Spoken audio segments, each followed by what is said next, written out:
చదువుతో పాటు క్రీడలను ప్రోత్సహించాలి. క్రీడలు మానసిక దృఢత్వానికి దోహదపడతాయి అంటూ అడిషనల్ ఎస్పీ నాగేశ్వరరావు విద్యార్థులు చదువుతో పాటు క్రీడల పట్ల శ్రద్ధ చూపాలని అన్నారు. సోమవారం జిల్లా కేంద్రంలోని ఎస్జేఎం క్రికెట్ అకాడమీ కూడా రూట్లోని నిర్వహించిన Narayana Premium League Nalgonda zone NPL zone 11 క్రీడలు ప్రారంభించి ఈ సందర్భంగా ఆయన మాట్లాడారు. విద్యార్థులకు చదువుతో పాటు క్రీడలు కూడా చాలా దోహదం చేస్తాయని అన్నారు. క్రీడల ద్వారా శరీర మానసిక దృఢత్వం పెంపొందిస్తుందని అన్నారు. ప్రతి విద్యార్థి క్రీడల పట్ల శ్రద్ధ చూపాలని కోరారు.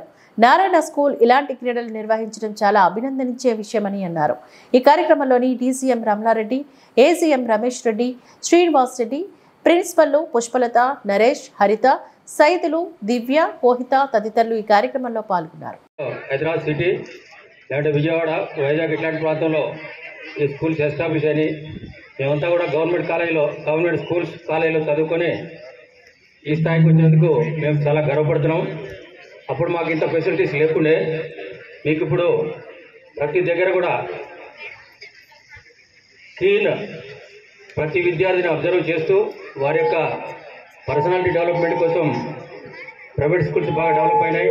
కాంపిటీషన్ సొసైటీలో మీరందరూ పోటీపడి చదువుతున్నారు. అందరికీ నా యొక్క వందనం. అదేవిధంగా చదువు ఒకటే కాదు, మనిషికి క్రీడలు కూడా చాలా ప్రాధాన్యత ఉంది. మనం చూస్తున్నాం, మీ అందరూ కూడా క్రికెట్ అంటే బాగా పిచ్చి. పిల్లలందరూ చూస్తారు క్రికెట్ ఆడుతూనే తల్లిదండ్రులకి ఏమంటారు ఎరాష్ చేసి, అంటే ఎరాష్ ఒక రకంగా ఎరాష్మెంటే.